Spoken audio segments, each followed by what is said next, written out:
जादुई तोता। एक छोटे से गांव में एक गरीब परिवार रहता था। उस परिवार में रामू और उसकी बीवी सीता उसके बेटे चिंटू के साथ रहते थे। उसी गांव में एक तोता भी रहता था। उसका नाम था रघु। वो किस्मत का धनी था। जहां भी जाता वहां किसी भी चीज की कमी नहीं पड़ती थी। एक दिन रघु उड़ते उड़ते उस गरीब परिवार के घर गया। रघु सोचता है, अरे वाह, लगता है यहाँ आज बहुत अच्छा खाना मिलेगा। मैं पेट भर के खाऊंगा। वो एक कटोरी में रखे अमरूद देखता है। अरे वाह, अमरूद, मुझे तो ये बहुत पसंद है। मैं तो इसे पेट भर के खाऊंगा।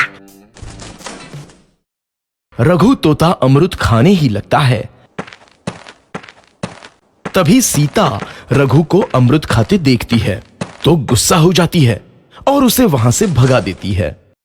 भाग यहाँ से, न जाने कहां से आ जाते हैं।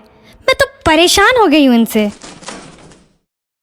सीता के भगाने के बाद रघु चुपचाप से एक कोने में रहता है। धीरे धीरे उस परिवार की बरकत होने लगती है।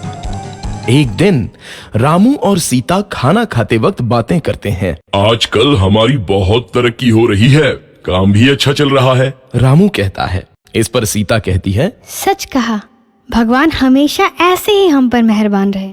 बेटा चिंटू भी कहता है, पिताजी, मुझे खिलौना लेके दो ना, मेरे सभी दोस्तों के पास है।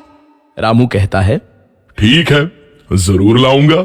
सीता कहती है, कितने खुश है सब, मेरे परिवार को किसी की नजर ना लगे। एक तरफ ऐसी बातें होती हैं तो दूसरी तरफ रसोई में रघु तोता भी अमरूद खाते रहता है। मजा आया, अमरूद खाया, मजा आया, अमरूद खाया, मजा आया।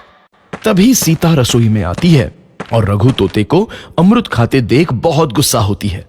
सीता रघु को बाहर निकालने के लिए पिंजरे में अमरूद रखती है। रघु जब अमरूद खाने लगता है तो पिंजरे का दरवाजा बंद हो जाता है और वो उसमें फंस जाता है। मुझे बाहर निकालो, मैं यहाँ फंस गया हूँ, मुझे बचाओ। अगले दिन सीता पिंजरा उठाकर बाहर दूर उस रघु को छोड़ देती है। रघु के जाते ही उनके घर आई बरकत धीरे धीरे कम हो जाती है। उन्हें बहुत घाटा होता है। सीता कहती है, ये क्या हो रहा है, अचानक इतना कैसे बदल गया? अभी तक तो सब कुछ अच्छा चल रहा था। रामू कहता है, लगता है भगवान हम पर रूठ गए हैं। चिंटू भी कहता है, लगता है अब मुझे खिलौने भी नहीं मिलेंगे। और वो रोने लगता है और बाहर चला जाता है। कुछ दिन बाद रघु तोता फिर से उस घर में आता है। वापस आया, मैं वापस आया, अब मैं जमकर अमरूद खाऊंगा। रघु सीधा रसोई घर में चला जाता है और अमरूद खाने लगता है। कुछ देर बाद सीता रसोई में आती है और रघु को देख कहती है, एक तो घर में पहले से इतनी दिक्कत चल रही है और ऊपर से ये तोता मुझे और परेशान कर रहा है। सीता रघु को वहां से भगा देती है। रघु उड़कर किसी कोने में छुप जाता है। कुछ दिन बाद धीरे धीरे उस घर की बरकत वापस आने लगती है। काम भी अच्छे से चलने लगता